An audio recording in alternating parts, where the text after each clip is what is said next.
Hi, welcome to this edition of On the Campaign Trail here on WKXL 1450 and WKXL1450.com. We're honored to be joined by a wife of one of the presidential candidates.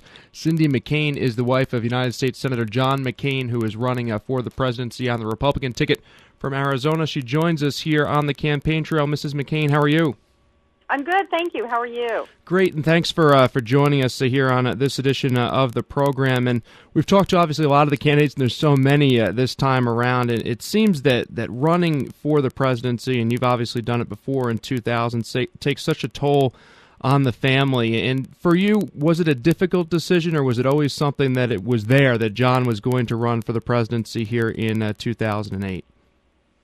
Well, it quite frankly, it's never an easy decision for a family because, I mean, we are talking about running for president of the United States. So, I mean, if you take this lightly and think, oh, yeah, we should just go ahead and do it, then I don't really think you're in it for the right reasons. We as a family sat down and really talked about it and really hashed it out, all six of us together, and made the decision collectively. My husband certainly did want to do it, but he wasn't going to do it unless he had the backing of the rest of us, five of us outside the loop here. So we are all six of us are in it with every heart and soul that we have, and we're happy to be a part of it. But again, it always is a tough decision because it does, it consumes your life for the next couple of years that you're doing. Tell us a little bit about the John McCain that you see behind closed doors. What is he like as an individual? Oh gosh, well there's so much I could tell you. He's a wonderful father and a very patient person when it comes to family issues and parenting and all those things. Which is on occasion, he was the patient one and I wasn't. So I mean, we balance each other out quite well on that. He's remarkable. I mean, the public side of him, as everyone knows, he's a remarkable patriot and someone who's devoted his entire life to public service. But privately, he's the same way. I mean, he truly lives not only publicly but privately by the code of conduct every day. It's duty, honor, and country to him, and this is ingrained in him, and this is part of his being and who he is as a person. And that's what makes him such a remarkable person and someone that would be such a great leader as well. Well, tell us a little bit about your recent trip to Vietnam.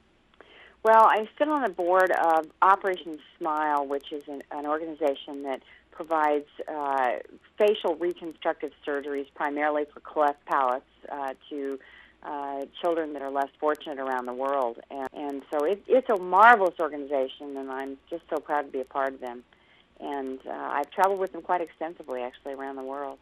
What would you view your role as a First Lady being?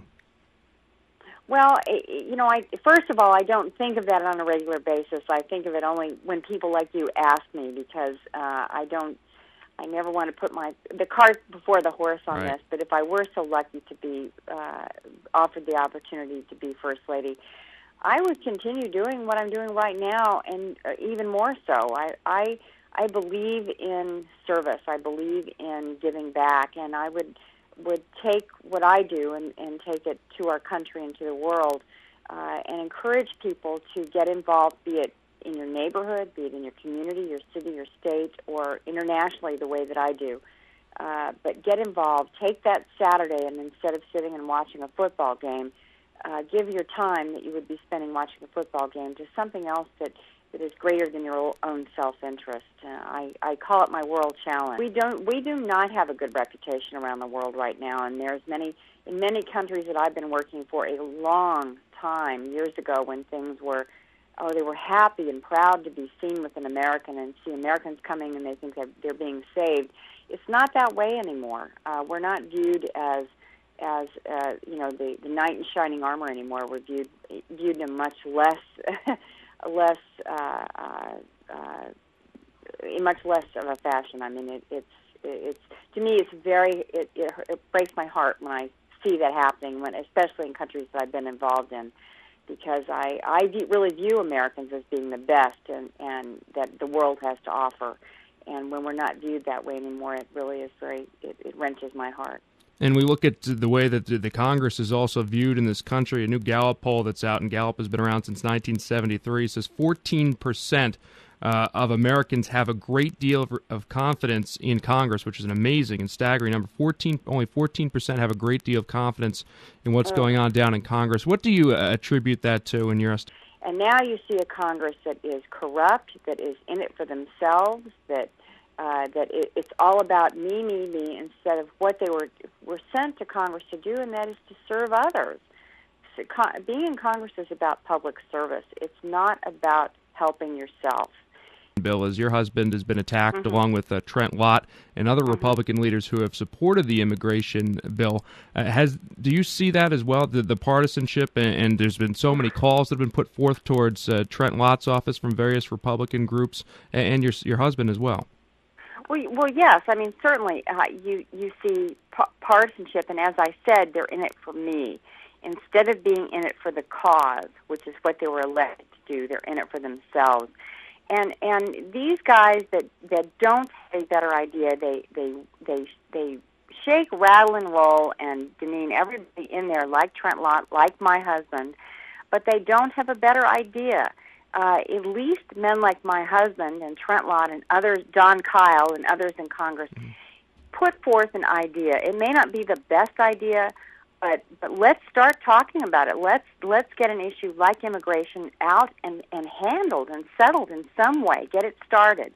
Let's not be continually a part of the problem, but let's be a part of the solution. Slipping poll numbers lately for your husband's campaign, I think, largely have to do with the negative attacks on the immigration bill. But are those poll numbers, in your estimation, misleading at this point because of how early it is and because of just the heat that's been given to that one specific issue? No, absolutely. Listen, poll numbers at this point, at this stage in the game, are meaningless. And we all know that. I mean, I'm still remembering 2000 when everyone didn't give us a chance, and we in particularly New Hampshire, came out well ahead of everybody. Poll numbers at this point don't mean a thing. What counts, of course, the old saying is what counts is what occurs on Election Day. We have a long way to go. It's a long way, yet it's a short way because things are so compact, which is a whole other issue in this particular election cycle. You're looking at a primary cycle that is, we will know the nominee by the end of January next year. This certainly doesn't do the voter any service. They don't get a chance to really get to know the candidates and the issues, and it becomes all about media, and that's not the way an election should be. I would look forward to, at some point, somehow figuring out a way where we can have a normal, progressive, and productive election cycle instead of the one that's occurring now.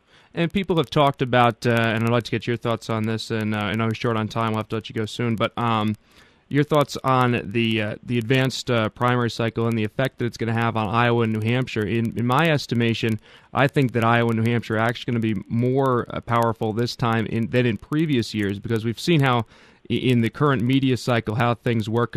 Don Imus' situation as an example. If the media harps on something for a full week, it seems that'll be just keeps getting drilled in people's heads. Whoever won the Iowa caucus will most likely win the nomination. Do you agree with that? Yes, you're Iowa, New Hampshire, and South Carolina are the three biggies, and then of course everything kind of tumbles into place after that, and particularly in this election cycle. But again, Iowa, New Hampshire, and South Carolina were always important in all of this.